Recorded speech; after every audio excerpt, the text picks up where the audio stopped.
Magtatapatan, magkakamunan sa loob ng 60-second circle. Tawagin natin. We have James and Blake, TJ Valderrama, ex-BB on Supreme Housemate at Rita Sabang, Miss Aquino, and Nadine Lustre. Hi guys, welcome back. Good afternoon and welcome sa Minute to Minute Last Man Standing.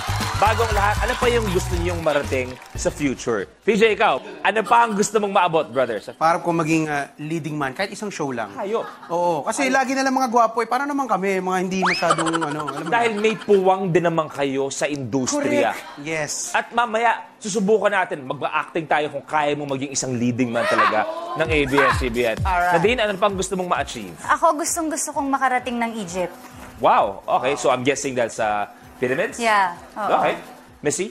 Yung parang mag-remake po ng mga Gusto sikat niya rin na maging mga leading man. Aba? novelas and all that. Isang gusto mag-remake na sa mga pinakasikat na teleserye Opo, ng ABS. pangarap naman. Jason? Para sa akin, to get a house for my mom. Ayun. Ganun naman, no? Mento mo na isang bahay para kay nanay. Pero siyempre, may bagong hahamon sa ating mga players sa isang ex-star dreamer mula Camp Star Hunt kung saan nakilala niya ang muling nagpasaya sa kanyang puso na si Missy. Kaya tawagin na natin ang chinito simpatiko ng Cebu, Gian Wang!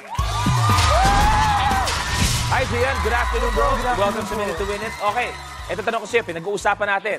Ano pa ang gusto niyong maabot sa future? Ikaw bro? Probably po adventure talaga na yung sa life ko magawa ko lahat ng gusto kong gawin para wala akong regrets. Sana naman din po na parang makilala ko na din po yung, Lalayo ka pa ba? Lalayo ka pa ba? Lalayo ka pa?